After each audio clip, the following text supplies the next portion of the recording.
자, 오늘 말씀 창세기 3장 1절에서 6절 말씀 보도록 하겠습니다. 창세기 3장 1절에서 6절입니다. 창세기 3장 1절에서 6절입니다. 제가 한 절 읽고 여러분들이 한 절 읽도록 하겠습니다. 그런데 뱀은 여호와 하나님이 지으신 들짐승 중에 가장 간교하니라.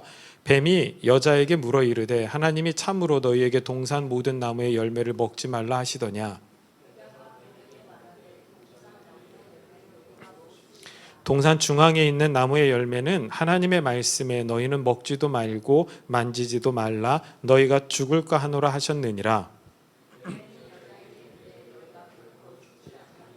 너희가 그것을 먹는 날에는 너희 눈이 밝아져 하나님과 같이 되어 선악을 알 줄 하나님이 아심이니라.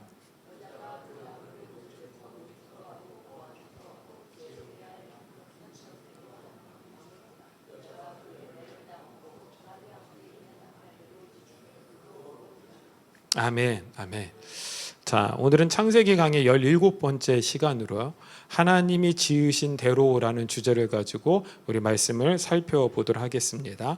우리는 지난주 창세기 3장 15절 말씀을 통하여 곧 창세기 3장 15절 말씀 자체가 완전한 하나님의 복음을 설명해 준다라고 배웠습니다.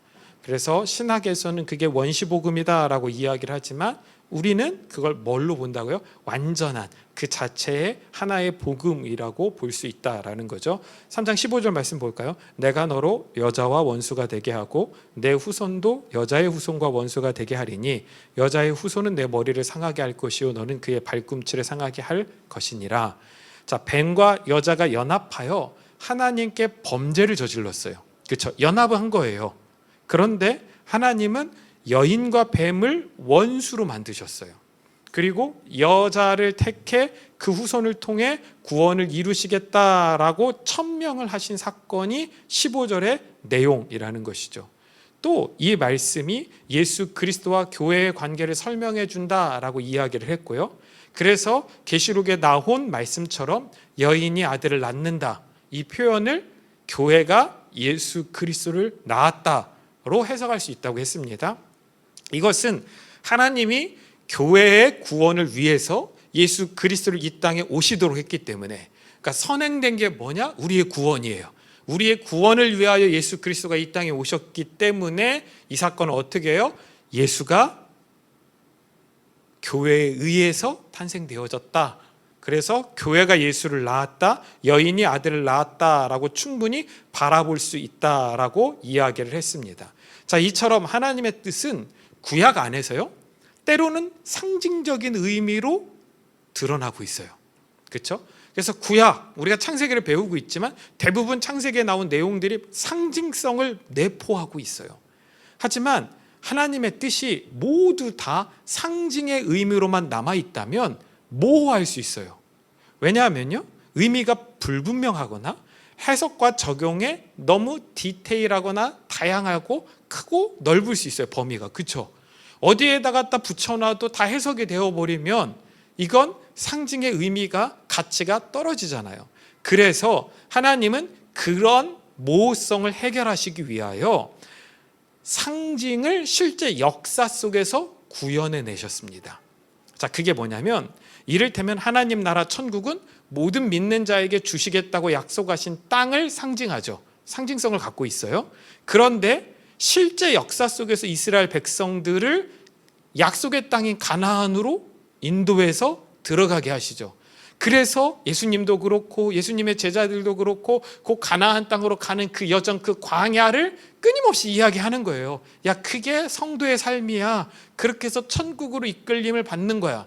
그러니까 하나님 나라는 가나안 땅을 상징해서 실제로 역사 속에서 나온 거고, 그 실제 역사 속에서 나온 가나안 땅은 또다시 뭘 상징해요? 저와 여러분들이 마지막 날 가게 될 하나님 나라, 천국을 상징해 준다라는 거죠. 하나님의 교회도 마찬가지입니다. 성막과 성전으로 실제 역사 속에 나타났죠. 하나님의 나라, 교회가. 그런데 그 교회는 결국 예수 그리스도를 통해서 주님의 교회로 완성이 되어버렸습니다. 아멘? 하지만 이걸로 끝나는 게 아니라 이 교회는 다시 계시록에서 완성된 모습으로 나타나게 된다고 예언되어 있는 거룩한 성새 예루살렘을 우리 가운데 상징해 줘요. 그러니까 상징은 역사 속에서 나타난 거고, 역사 속에 나타난 건 그것만이 실제가 아니라 그것은 새하늘과 새 땅 가운데 완성되어질 또 다른 하나님 나라의 모습들을 또다시 상징해 준다라는 것이죠. 이게 성경의 표현법입니다. 예수님도 마찬가지입니다. 예수님께서 단순히 여자의 후손이라는 상징만 가지고 있다면 우리는 성경을 해석하고 이해하는데 좀 어려움이 있을 수 있어요. 실제로 예수님께서 어떻게 오셨어요? 그냥 여자의 후손이라는 상징만 갖고 계신 게 아니라 여자의 후손으로 이 땅에 오셨죠.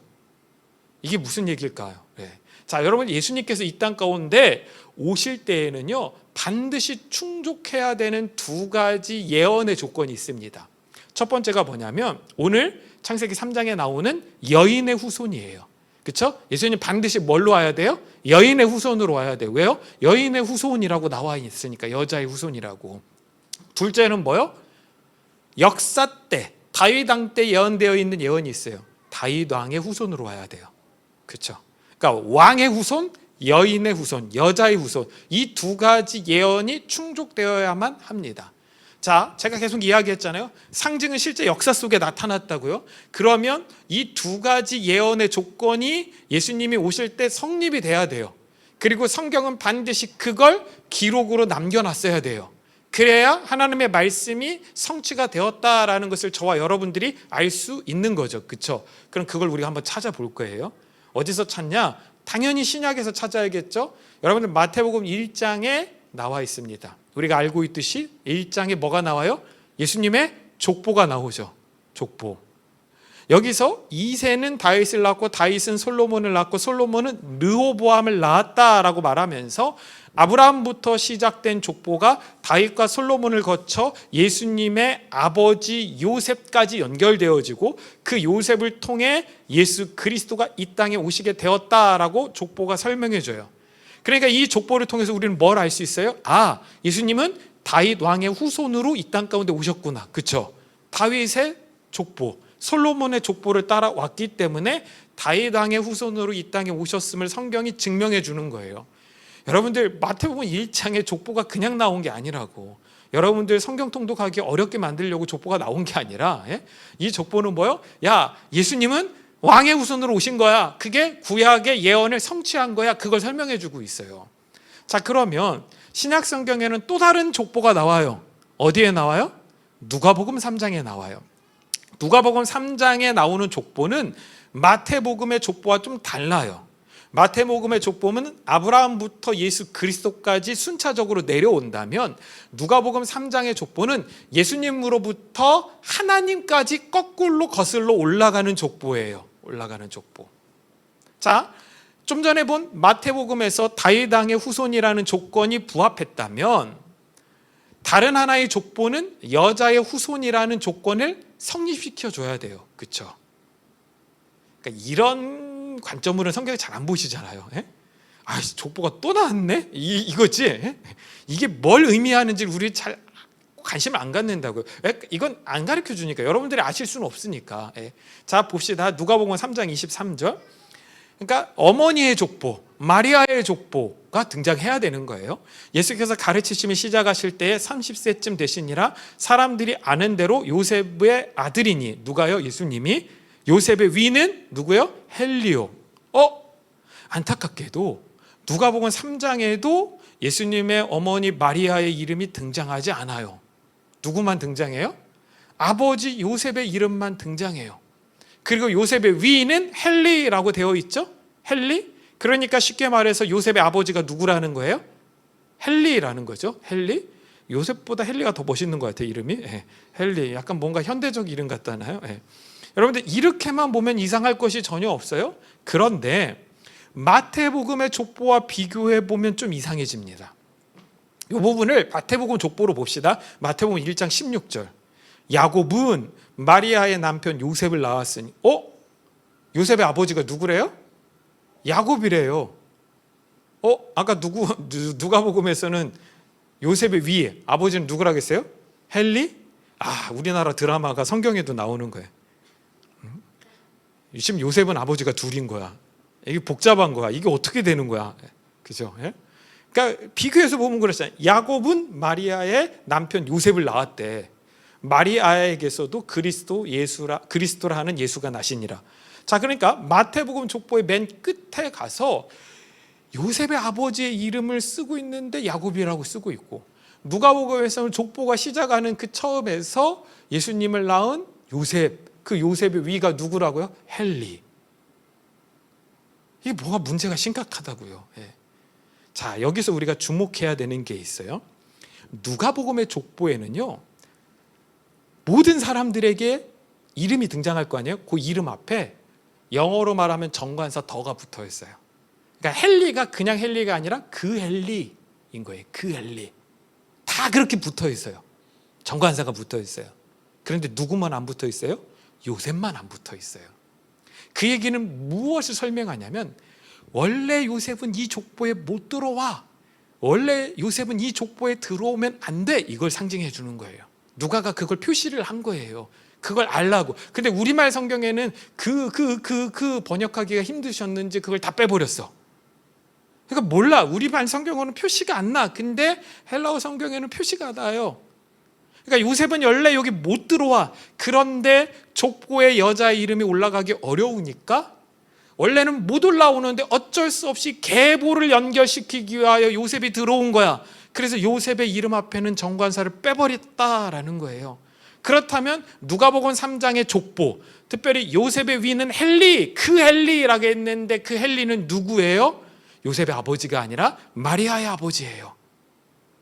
예수님의 외할아버지의 이름이라는 거죠. 이게 누가복음 3장의 마리아의 족보라는 거예요. 그러니까 누가복음 3장은 누구의 족보예요? 마리아의 족보예요. 마리아의 족보.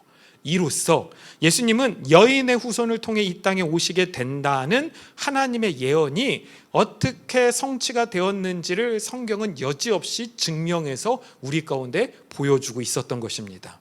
더 신기한 것은요, 마태복음은 다윗 다음에 솔로몬을 기록하고 있거든요. 이것은 분명한 왕의 계보죠. 그런데 누가복음은 위로 다윗까지는 동일한데, 위로부터 이렇게 쭉 내려오는 걸로 계산을 하면 다윗까지는 동일한데, 다윗 다음에 솔로몬의 형인 나단을 계승자로 기록하고 있어요. 그러니까 적통의 왕이 계승자는 원래 누구예요? 솔로몬의 형인 나단이에요.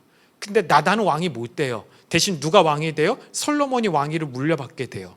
그러니까 예수님의 족보가 어떻게 펼쳐지냐면, 위에서부터 아브라함부터 하나님으로부터 쭉 같이 오다가 다윗 때 가서 어떻게 갈라져요? 요셉은 솔로몬으로 갈라지고 마리아는 나단으로 갈라지는 거예요. 이해되세요, 여러분들? 족보가. 그러니까 왕위를 가진 족보를 통해서 아버지 요셉이 이 땅에 오게 하셨고,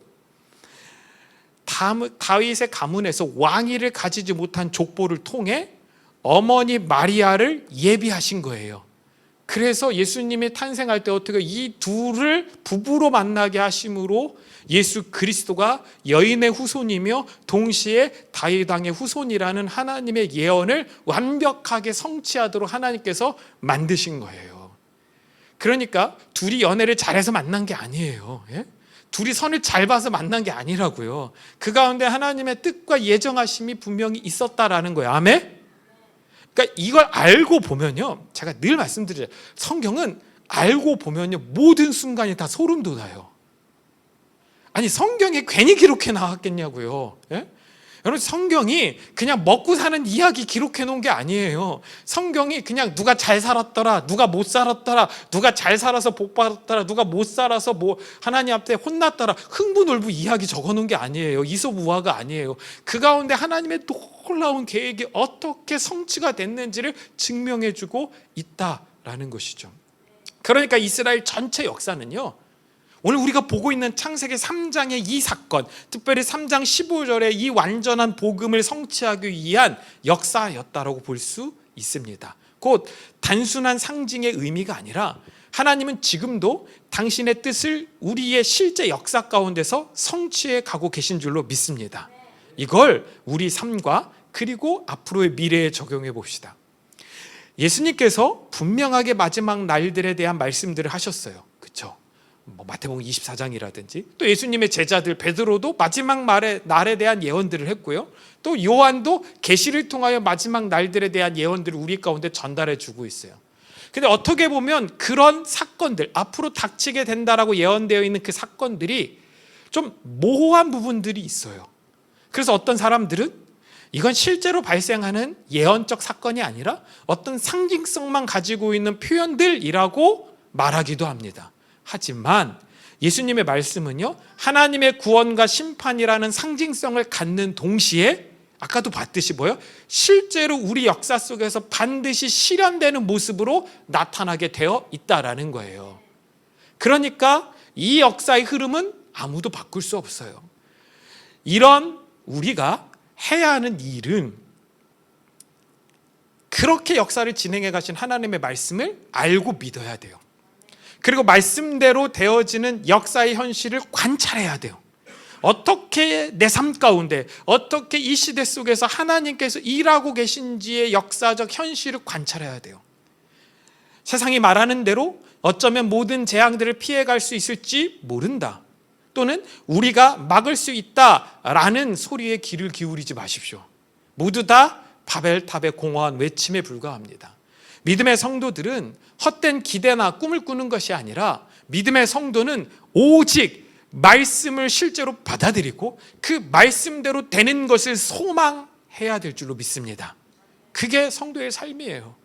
제가 여러 번 말씀드리잖아요. 성도는 두 가지 시각을 가지고 있어야 된다고요. 하나의 시각은 뭐예요? 기독교적 시각. 특별히 기독교적 시각이라고 하지 않을게요. 요즘 기독교가 하도 이상해서. 성경적 시각. 하나님의 말씀대로 되어질 걸 믿고 바라보는 시각이 있어야 돼요. 또 하나는 지금 내가 살고 있는 지금의 현실을 냉철하게 분석할 수 있는 현실적인 시각이 같이 있어야 돼요. 이 두 가지를 같이 바라봐야 돼요. 같이. 그런데 우리는 어느 순간 이것이 가운데에서 만날 거다 그렇게 생각하면 안 돼요. 여러분들, 성경적 시각은 절대로 변하지 않아요. 뭐가 바뀌어요? 내가 현실을 보고 있지만 이 현실은 결국 성경과 일치할 수밖에 없다라는 것을 믿고 기다리고 소망해야 돼요. 아멘? 제가 20대 때 이 두 가지 시각을 가지려고 몸부림쳤거든요. 그때 제가 바라봤던 그 현실 속에서 이 하나님의 나라가 포기되어지고 일로 끌려가진 않더라고요. 점점 어떻게 돼요? 제가 봤던 하나님의 나라의 모습대로, 지금 보고 있는 성경의 모습대로 세상이 변해가고 있어요. 여러분들, 세상은 바뀌지 않아요? 인간은 다 똑같아요. 결국 인간이 이루어내는 역사는 하나님의 역사 속에 편승되어질 수밖에 없어요. 그걸 믿고 하나님 말씀 앞에 온전히 서는 저와 여러분들 되실 수 있길 간절히 소망합니다. 역사가 하나님의 뜻대로 움직여진다라는 증거가 창세기 3장 오늘 본문 1절 말씀에 나와요. 볼까요? 그런데 뱀은 여호와 하나님이 지으신 들짐승 중에 가장 간교하니라. 뱀이 여자에게 물어 이르되 하나님이 참으로 너희에게 동산 모든 나무의 열매를 먹지 말라 하시더냐. 자, 3장에 시작될 때 맨 처음에 아담과 하와가 등장하는 게 아니라 뭐가 등장해요? 뱀이 등장하죠. 뱀이. 그리고 이 뱀을 설명하는 표현이 좀 이상합니다. 하나님이 지으신 들짐승 중에 라는 표현이 나오죠. 뱀이에요. 뱀이 뭐라고요? 하나님이 지으셨대요. 여기서 지으셨다라는 이 표현이 아싸거든요. 히브리어. 이 아싸가 만들다라는 의미를 가지고 있어요. 그런데 동시에 어떤 의미가 있냐면 직무를 부여하다, 임명하다라는 의미를 가지고 있어요. 실제로 그 구약 성경 뒤쪽 보면 아싸가 어떤 직임을 감당하고 직분을 수행하는 단어로 많이 사용이 됩니다.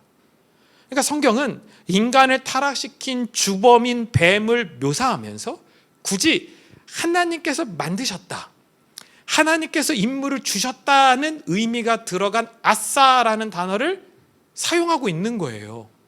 왜일까요? 여러분 보세요. 이거 오해 사기 딱 좋잖아요. 이거 빼도 되잖아요. 그렇죠? 이거 필요 없는 말 같잖아요. 그냥 뱀이 하와를 유혹했다 이렇게 해도 충분한데, 그 뱀을 하나님께서 만드셨다. 또 뭐라고요? 그 뱀에게 하나님께서 임무를 주셨다. 이렇게 성경이 기록해 놓음으로 인하여 많은 사람들이 오해해요. 아담이 몰라서 그랬지, 만약 아담이 이것까지 알았다면 하나님께서 나에게 주신 저 여자가 선악과를 나에게 주었으므로 내가 먹었나이다. 그래서 일다상필하겠잖아요. 그래서 한마디로 하나님과 뭐요? 아내를 동시에 적으로 돌렸다. 근데 이것까지 알았으면 지금 무슨 얘기를 했을까요? 하나님, 내 아내를 꼬신 저 뱀 결국 하나님이 만드신 거네요? 이러면서 아마 하나님과 철천지 원수가 됐을 거예요. 아담이 하나님의 뜻을 몰라서 여기까지는 안 갔는데, 아싸라는 이 단어가 그런 의미가 들어있어요. 그러니까 이 단어가 들어갔고 그 문장이 선악과 사건의 맨 처음에 등장했다라는 말은 선악과를 따먹는 이 모든 사건이 하나님의 뜻 안에서 진행된 사건임을 강력하게 시사해 준다라는 거예요. 곧 사탄은 어떤 독립적인 주체로 하나님의 왕권에 도전하는 반란의 세력이 아니라 하나님의 작정 안에서 사용되어지는 한낱 도구에 불과하다라는 거예요. 여러분, 저와 여러분들이 귀신, 마귀, 사탄 이런 것들을 무서워할 필요 없다니까요. 무서운 건 사탄이 무서운 게 아니라 작두 타는 무당이 무서운 거야. 사탄은 아무것도 아니야. 무서워할 필요 없어요. 근데 그거 내쫓겨 작두를 왜 타냐고. 그게 무섭지. 여러분 보세요. 여러분들, 사탄은 뭐라고요? 하나님의 뜻에 따라 움직여져. 근데 왜 사탄은 자꾸 하나님을 대항하여 반란을 한다고? 그 몰라요. 자기가 그렇게 지음받았다라는 걸 모르는 거야. 하나님의 뜻을 모르니까. 왜요? 어둠의 존재니까. 이해하시죠? 저와 여러분들이 이제 실체를 알잖아요. 그래서 얘기를 해주는 거야, 사탄한테. 저같이 친절한 목사가 어디 있어요? 지금 사탄한테 뭐라고 해요? 네가 하는 짓은 다 멍청한 짓이야. 너 바보야. 제가 설명해 주잖아요. 그 사탄이 알아들을까? 못 알아들어요. 왜요? 그 존재 자체를 인정하기 싫은 거예요. 저와 여러분들이 세상에 나가서 복음을 전하잖아요. 그 사람들이 그 복음을 받아들여? 안 받아들여요. 왜요? 다 사탄의 자녀이니까. 이해되시죠? 그러니까 아무리 설명해도 못 알아듣는다니까요. 그런 존재가 사탄이에요. 사탄은 자기가 반란을 일으키고 어떤 권한을 가지고 있는 게 아니라 사탄 자신이 엄청난 야망을 가지고 자기가 세상의 모든 권한을 가진 통치자가 되고 싶어 하지만 실제로 사탄은 하나님의 손 안에서 하나님의 뜻에 따라 임무가 부여된 대로 움직이는 도구일 뿐이라는 거예요. 생각해 보십시오. 세상을 창조하시고 심판하시는 하나님이 마귀 사탄은 하나를 어찌하지 못해서 사탄이 그냥 미쳐 날뛰도록 내버려 두실까요? 하나님께서 과연 사탄이 하와를 선악과로 유혹하고 하와가 그것을 따먹을 것을 알지 못하셨을까요? 제가 여러 번 말씀드렸듯이 하나님은 모두 다 알고 계셨습니다. 하나님은 구원이라는 당신의 뜻을 이어가시기 위하여 사탄의 역할이 필요했기 때문에 임무를 부여해서 완성하신 것뿐입니다. 자, 그러면 마지막 심판 때에 가서 구원이 완성되는 걸로 나오잖아요. 그럼 구원이 완성되어지면 사탄은 어떻게 될까요? 용도가 끝난 거예요. 그래서 한 번에 폐기 처분 당할 수밖에 없어요. 그게 계시록 20장에 나와요. 계시록 20장 9절 10절 볼까요? 같이 한번 읽겠습니다.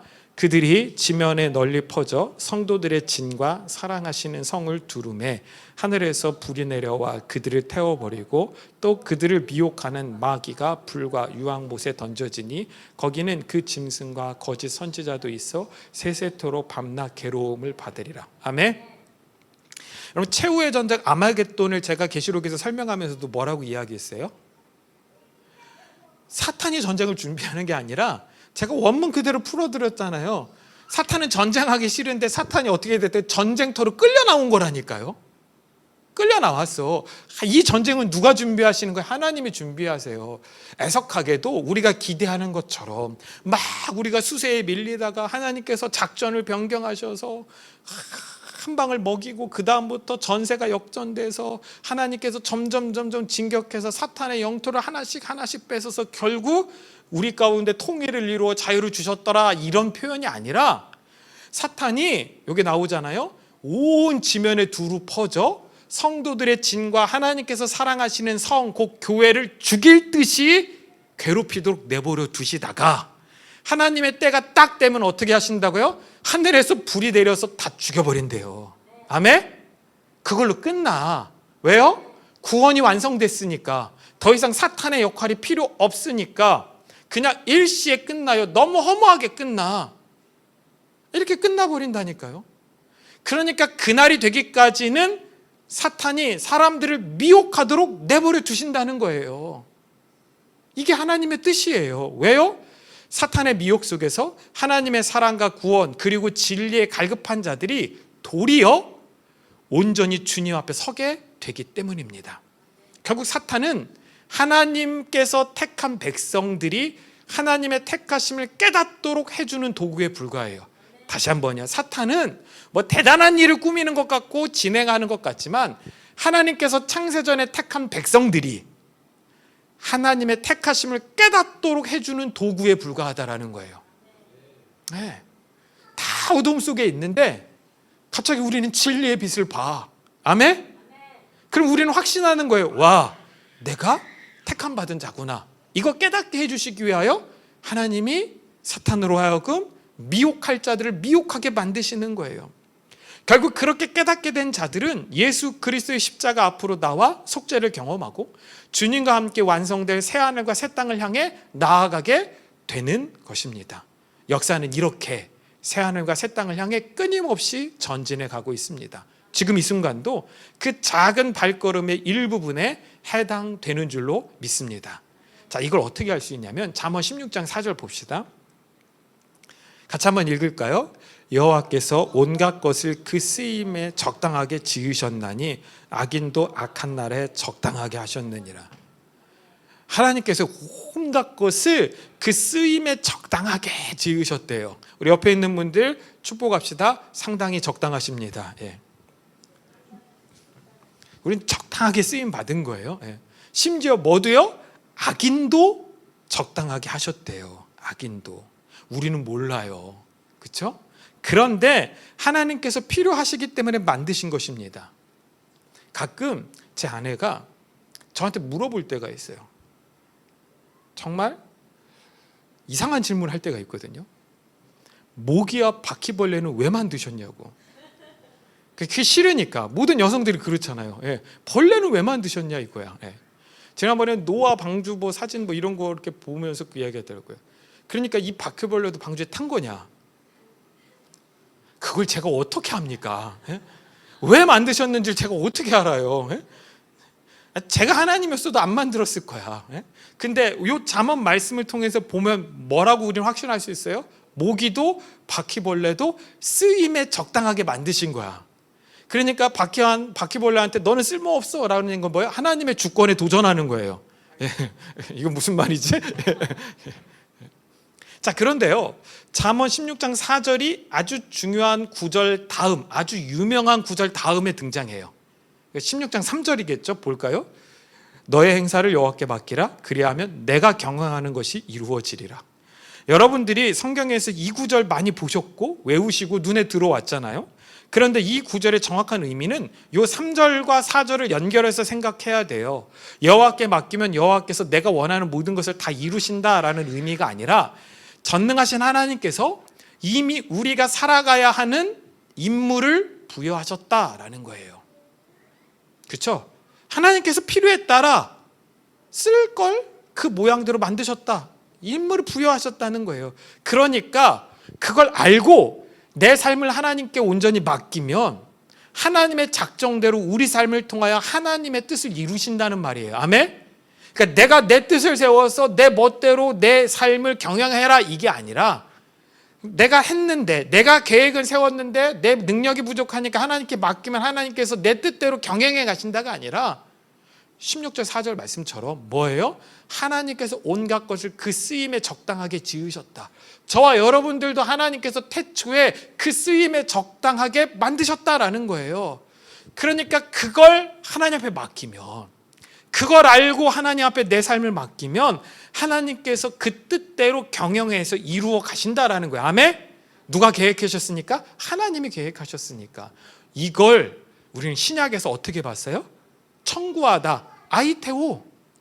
기도가 뭐라겠어요? 하나님의 뜻을 아는 거예요. 나를 향한 하나님의 뜻을 알고 우리가 하나님 앞에 뭘 내밀어요? 청구서를 내미는 거예요. 하나님, 이대로 해주세요. 나는 부족한데 이대로 해주세요. 이게 내 삶의 경영을 하나님께 맡기는 거예요. 이게 아이테오예요. 나를 향한 하나님의 뜻을 알면 우리는 비로소 제대로 된 청구서를 내밀 수 있게 된다라는 것이죠. 하지만 그 누구도 하나님의 뜻을 알고 자신의 삶을 온전히 맡길 생각이 없습니다. 그 이유는 모두 다 선악과를 따먹었기 때문인 거예요.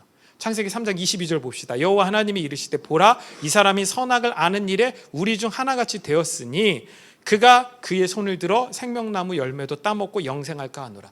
여러분 사실 선악과를 따먹고 선과 악을 알게 되었다는 것이 잘못되었다는 것을 쉽게 받아들이지 못합니다. 그렇죠? 한번 생각해 보세요. 그리스도인들도 이런데 세상이 이것을 문제로 죄로 받아들일까요? 생각해 보세요. 그들은 도리어 하나님과 같이 되었다라는 이 말이 인간의 진보로 생각해요. 오히려 더 발전한다는 이야기 아니야? 선악을 구분하지 못하다가 선악을 구분하게 되는 건 좋은 것 아니야? 이런 인간의 진보를 하나님이 두려워한다라고 생각해요. 그러니까 인간이 이렇게 발전하면 언젠간 하나님처럼 되든가 하나님을 추월할 수 있을지 몰라서 하나님께서 두려워하고 질투하셔서 인간들이 그렇게 되지 못하도록 에덴에서 내쫓았다라고 생각하는 사람들이 상당수 있더라고요. 창세기 3장 말씀을 읽고 그렇게 해석하고 받아들이는 사람들이 꽤 있더라고요. 정말 말이 안 되는 해석이죠. 여러분들 선악과를 따먹었다 이것 자체가 죄예요. 악이에요. 하나님께서 그렇게 규정하셨어요. 왜냐하면 처음 아담과 하와는 악을 알지 못하는 상태에서 하나님의 뜻에 맞는 이게 뭐라고 했어요? 토부는 뭐예요? 하나님의 선, 하나님의 기쁨인데 이건 하나님의 뜻대로 이루어지는 거예요. 이게 토부의 상태예요. 그러니까 토부, 아가토스, 하나님의 선을 이루며 살아갔습니다. 그런데 선악과를 따먹고 악을 알게 됐어요. 악을. 그 순간부터 인간은 갈림길에 서게 됩니다. 갈림길. 과연 선을 선택할 것인가? 악을 선택할 것인가? 이 문제를 늘 고민해야 합니다. 스스로 고민하고 판단하기 시작했고 결정해야 했습니다. 그리고 조금 더 바른 결정을 하기 위해서 선과 악을 규정짓기 시작을 했어요. 그리고 바른 판단을 하도록 스스로와 사람들을 교육해 나가기 시작했습니다. 야, 여기까지는 그래도 통념적으로 선인 거고 여기서부터는 악으로 평가되는 거야. 그러니까 나도 너희도 같이 인정하고 여기까지는 살아도 되는데 행해도 되는데 여기부터는 범죄라고 생각해서 하지 말자라는 교육을 하기 시작했던 것입니다. 결국 인간들은 하나님의 명령을 따르지 않고 스스로 정한 원칙에 따라 행하면 된다는 생각을 갖게 된 것입니다. 여러분 이런 이야기가 성경 이야기의 전부예요. 구약에 나온 인물들의 이야기가 다 여기에 해당되는 거예요. 여러분 첫 번째 왕 사울을 왜 하나님 앞에 버림받았어요? 그가 왕의 기름 부음을 받을 때까지만 하더라도요, 그는 세상 조용했고 부끄러움이 많았고 겸손했던 사람이었습니다. 그런데 그가 왕이 되자 그리고 사람들의 인기와 평가를 얻기 시작하자 스스로 교만해지기 시작을 했고 판단하기 시작하여 하나님의 뜻을 자기 멋대로 해석하고 어기기 시작한 것입니다. 결국 하나님의 뜻을 어기고 자기가 판단하는 대로 행동하기 시작을 한 것이죠. 사실 어떻게 보면요, 그가 왕이었기 때문에 왕으로 정당한 정치적 결정과 판단을 내렸다고 볼 수 있습니다. 하지만 하나님은 그런 오만한 인간의 모습을 인정하시지 않았다라는 거예요. 그 순간 사울은 자신이 우주의 중심이 되어 모든 것을 결정할 수 있다라고 생각을 했던 거예요. 여러분 사울만 그런가요? 모든 사람이 그렇잖아요. 다윗도 결국 그렇게 해서 밧세바를 취한 거잖아요. 다윗도 결국 그렇게 해서 인구조사를 시킨 거잖아요. 내 백성, 내 군대, 내가 진행하는 전쟁에 참여할 군인의 수가 얼마인지를 판단하기 위하여 인구조사를 하는 거잖아요. 똑같아요. 솔로몬도 결국 그렇게 했기 때문에 내가 지은 내 성전에 하나님만 예배할 필요가 있어? 내가 인정하는 모든 신들이 다 들어와서 예배해도 되잖아. 그래서 결국 솔로몬이 만신전을 만들어 버린 거예요. 그게 인간이라니까요. 저와 여러분들도 마찬가지예요. 우리 스스로가 선과 악을 규정짓기 시작하는 거예요. 심지어 뭐라고 이야기해요? 하나님 이건 아닌 것 같아요까지 이야기한다니까요. 하나님 성경에서 분명히 이렇게 말하고 있지만 나는 이걸 용납할 수는 없어요. 나는 이걸 받아들일 수 없어요. 그러니까 과학을 했다는 사람들이 하나님 나는 당신의 존재는 믿지만 당신이 천지를 창조했다는 건 못 믿겠어요. 이야기하는 거예요. 그러면서 이야기를 해요. 나는 그리스도인입니다. 그러니까 내가 그리스도인 됨은 내가 결정하는 게 아니에요. 누가 결정해요? 하나님이 결정하시는 거예요. 아멘? 그런데 나의 그리스도인 됨도 내가 결정해버리는 거예요. 내가 선택했다는 거예요. 누구를? 하나님을. 하나님을 내가 선택해요? 아니에요. 하나님은 나를 선택하셨기 때문에 내가 그리스도의 십자가 앞에 서는 거예요. 이 기준을 못 잡는 거예요. 그래서 자기 판단의 기준이 정점에 서는 거예요. 정점에 서서. 이게 모든 사람이에요. 모든 사람들이 그래서 때로는 정치인이 되고 싶은 거고, 모든 정치인들은 자신들이 대통령이 되는 소망을 갖는 거예요. 그래도 뭐 정치인이 되고 대통령이 돼서 내가 선한 나라, 좋은 나라를 만들겠다, 이건 뭐 긍정적인 방향성이라고도 볼 수 있는데, 여러분 여기서 조금만 더 잘못 나가면 어떻게 되는지 아세요?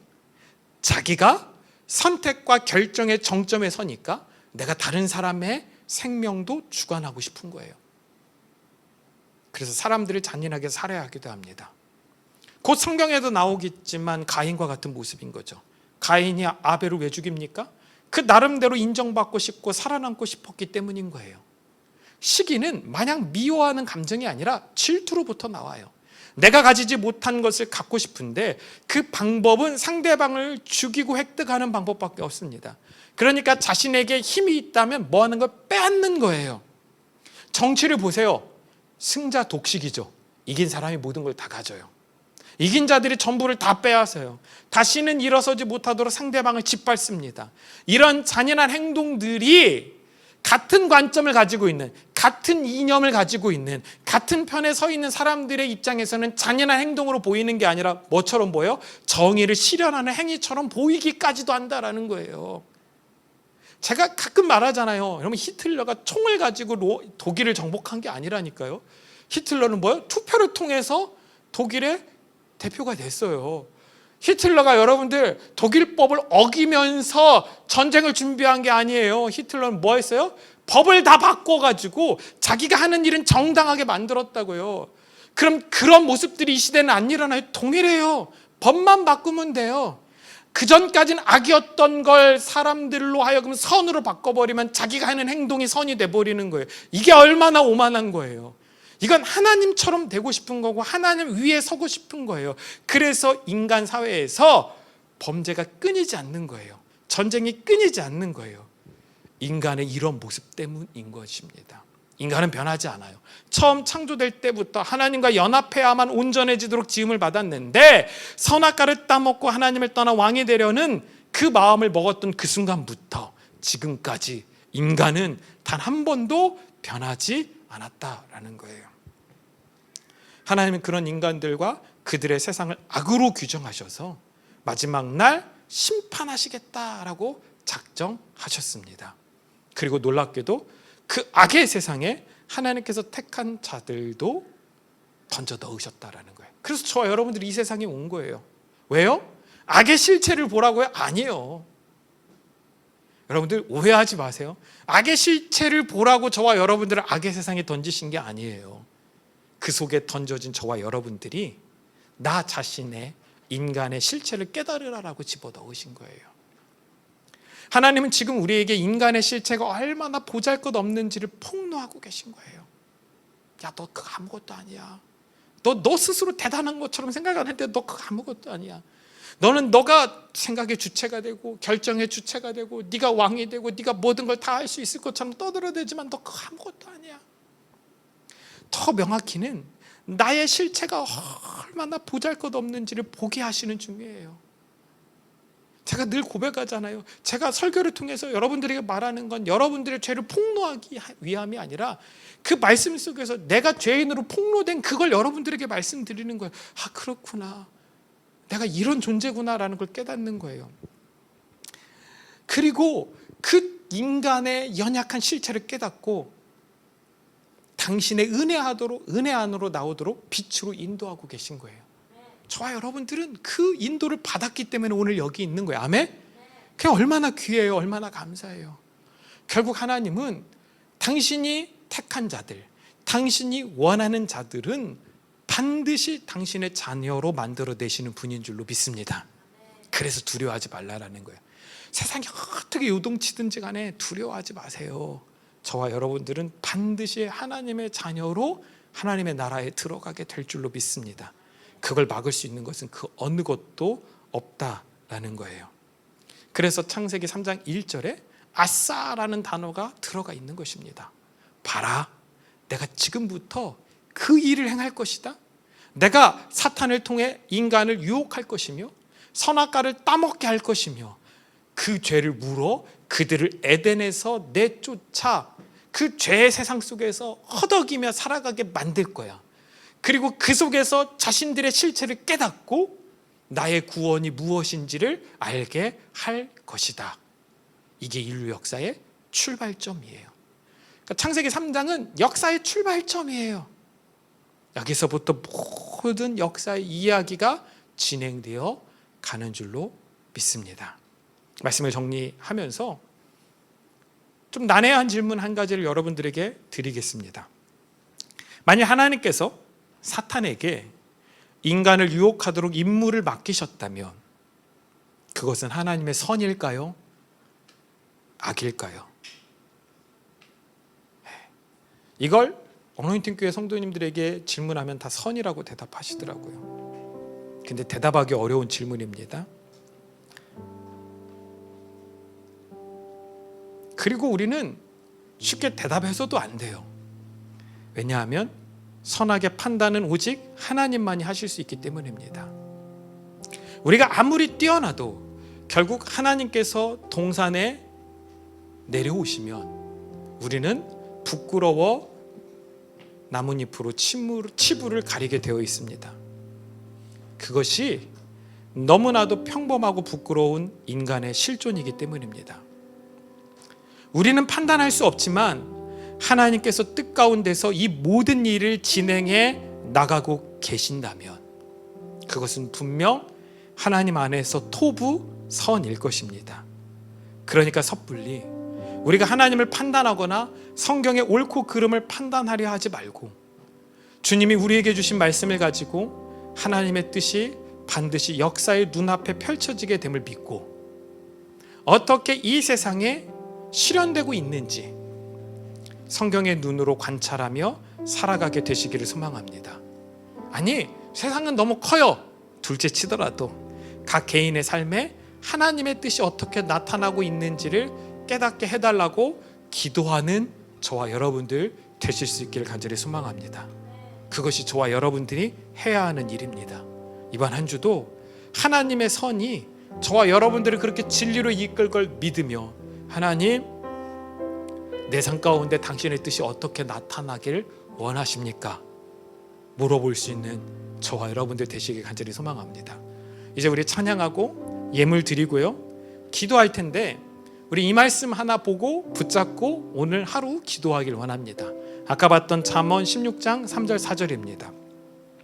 같이 한번 읽어보도록 할까요? 너의 행사를 여호와께 맡기라. 그리하면 내가 경영하는 것이 이루어지리라. 여호와께서 온갖 것을 그 쓰임에 적당하게 하셨나니 지으셨나니 악인도 악한 날에 적당하게 하셨느니라.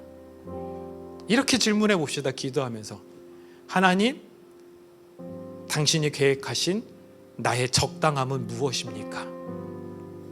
하나님이 온갖 것을 적당하게 지으셨다라고 이야기하잖아요. 저와 여러분들도 지음 받았어요. 하나님께 물어봐야 돼요. 저 이슬이도 하나님께서 지으셨어요. 그럼 우리는 질문해야 돼요. 하나님, 나의 적당함은 무엇입니까? 나를 어떻게 적당하게 지으셨습니까? 하나님의 적당함이 성취되어지는 나의 모습은 무엇입니까? 질문하셔야 돼요. 무작정 기도하는 게 기도가 아니에요. 그걸 깨닫는 게 기도예요. 그리고 그걸 깨닫게 해주시면 그걸 붙잡고 기도하는 거예요. 하나님, 그 적당함이 하나님의 뜻 안에서 하나님의 능력 가운데서 이루어지게 하옵소서. 우리 시간에 같이 찬양하고 예물 드리고 기도하겠습니다. 예, 하나님, 우리는 믿습니다.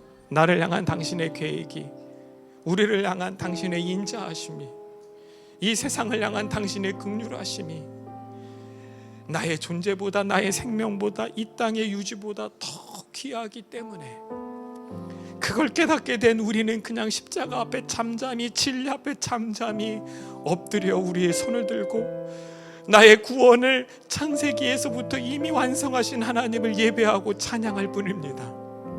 거기에 다른 이유, 다른 목적, 다른 의의는 없습니다. 오직 예수 그리스도의 십자가와 하나님의 놀라운 계획하신 외에는 없음을 고백합니다. 그걸 깨닫고 날마다 주의 양식을 먹으며 주님께서 주시는 생명수를 마시며 주를 위해 살아가는 주의 백성들 되도록 주님 인도하여 주시옵소서.